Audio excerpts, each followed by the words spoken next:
एक और बड़ी खबर, बड़ी जानकारी आ रही है, वो आपको बता दें। राज्यसभा चुनाव में तीसरे प्रत्याशी के नामांकन पर संशय बरकरार है। हरियाणा में 2 राज्यसभा सीटों पर चुनाव हो रहे हैं। तीसरा उम्मीदवार आने से रोचक हो सकता है।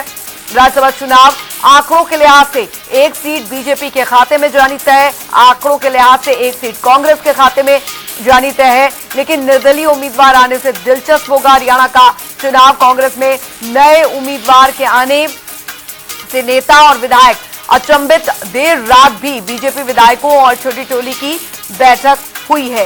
ये बड़ी अपडेट आपको दे रहे हैं। राज्यसभा चुनाव में तीसरे प्रत्याशी के नामांकन पर संशय बरकरार है। और वरिष्ठ संवाददाता पवन सिवर लगातार हमारे साथ इस बड़ी खबर पर भी जुड़े हुए हैं। पवन, जैसा कि अभी आपने बताया भी, तीसरे कैंडिडेट का अभी संशय जो है वो बरकरार है और यही वजह है कि इधर बीजेपी में भी देर रात तक बैठ के चली, इधर कांग्रेस में भी कहीं ना कहीं हलचल बनी हुई है। लेकिन तीसरे कैंडिडेट के नामांकन अगर यहां पर होता है तो क्या कुछ समीकरण बनते यहां पर नजर आ सकते हैं? हाँ बिल्कुल, देखिए जो बुधवार की जो रात थी वो कयामत की रात थी। राज्यसभा चुनाव को लेकर अगर हम देखें तो वो एक कयामत वाली रात साबित हुई है। और हम बुधवार को देर रात को फील्ड में अलग अलग जगह पर जो तमाम हलचलें थी उनको देख रहे थे।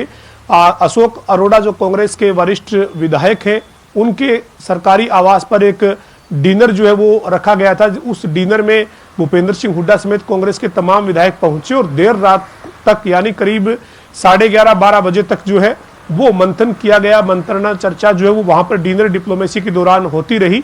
और दूसरी तरफ राव नरेंद्र सिंह जो हरियाणा कांग्रेस के अध्यक्ष हैं, वो करमवीर सिंह बौद्ध के साथ हरियाणा कांग्रेस का जो कार्यालय है वहां पर मौजूद थे। लीगल टीम मौजूद थी।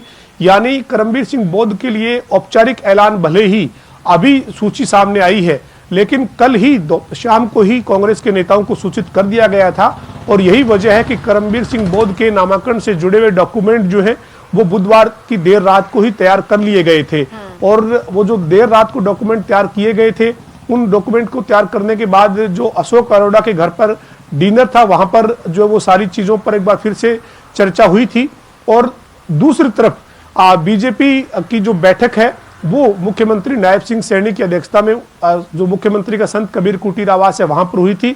उसमें बीजेपी के प्रदेश अध्यक्ष मोहनलाल बड़ौली, प्रभारी आस्तीस पूनिया और जो संगठन मंत्री फणींद्र नाथ शर्मा है वो मौजूद रहे थे। तमाम मंत्री विधायक वहां पर पहुंचे थे। और आज जो नॉमिनेशन भरने की तैयारी है वो कल उस बैठक में की गई थी।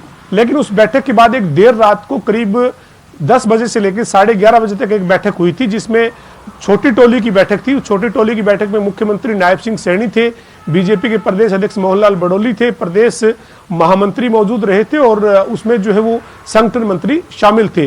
उस छोटी टोली की बैठक में रणनीति बनी थी सूत्रों के मुताबिक कि तीसरा चेहरा जो है वो मैदान में उतारा जाए, क्योंकि बीजेपी के पास भी ये सूचना थी कि करमवीर सिंह बौद्ध को ही उम्मीदवार जो है वो तय कर लिया गया है। तो ऐसे में जब करमवीर सिंह बौद्ध की जब उम्मीदवारी तय हुई तो उसके बाद बीजेपी ने जो है वो एक रणनीति तैयार की है। वो क्या रणनीति है, उस रणनीति पर बीजेपी कैसे आगे बढ़ती है, ये आज थोड़ी देर बाद जो है वो तस्वीर साफ हो जाएगी। लेकिन हमारे पास जो पुख्ता सूत्र है उनके मुताबिक जो जानकारी है, इस बार भी हरियाणा का जो राज्यसभा का चुनाव है वो दिलचस्प होने जा रहा है। क्योंकि तीसरा उम्मीदवार जो है वो बतौर निर्दलीय के तौर पर मैदान में लेकर आने की तैयारी जो है वो की गई है। और तीसरा उम्मीदवार अगर मैदान में निर्दलीय के तौर पर आता है तो जाहिर सी बात है कि उन्हें समर्थन जो है वो बीजेपी की तरफ से मिलेगा। चूंकि बीजेपी के पास संख्या बल, मजबूत संख्या बल है, 48 विधायक हैं बीजेपी के पास। और पहला उम्मीदवार यानी जो संजय भाटिया जो पार्टी के घोषित प्रत्याशी हैं, उनको 31 वोट चाहिए। और इस 31 के आंकड़े के बाद जो 17 वोट है बीजेपी के पास, उन 17 वोट के बलबूते पर जो भी निर्दलीय उम्मीदवार मैदान में आएगा उसको बीजेपी का समर्थन कम से कम बहुत जरूरी होगा, तभी वो निर्दलीय के तौर पर ताल जो है वो ठोक सकता है। तो आज जो है कुछ ही देर बाद जो ये तस्वीर है ये साफ हो जाएगी। जो ये संशय बना हुआ है ये कुछ ही देर बाद साफ होगा। लेकिन अब 2 उम्मीदवार पार्टी के घोषित प्रत्याशी हैं। कांग्रेस के करमवीर सिंह बौद्ध हैं, बीजेपी के संजय भाटिया हैं।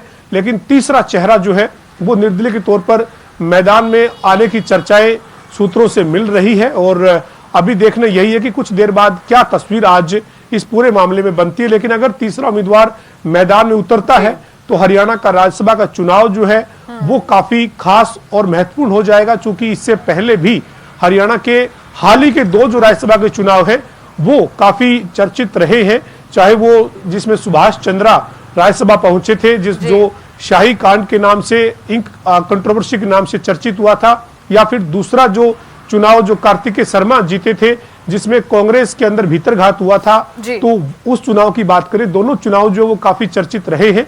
और अगर इस बार भी तीसरा उम्मीदवार मैदान में उतरता है तो निश्चित तौर पर हरियाणा का जो राज्यसभा का चुनाव है वो काफी चर्चित हो जाएगा, काफी महत्वपूर्ण हो जाएगा, काफी खास हो जाएगा, क्योंकि संख्या बल जो है उस संख्या बल में बीजेपी के पास 1 सीट है, वो जाना तय है।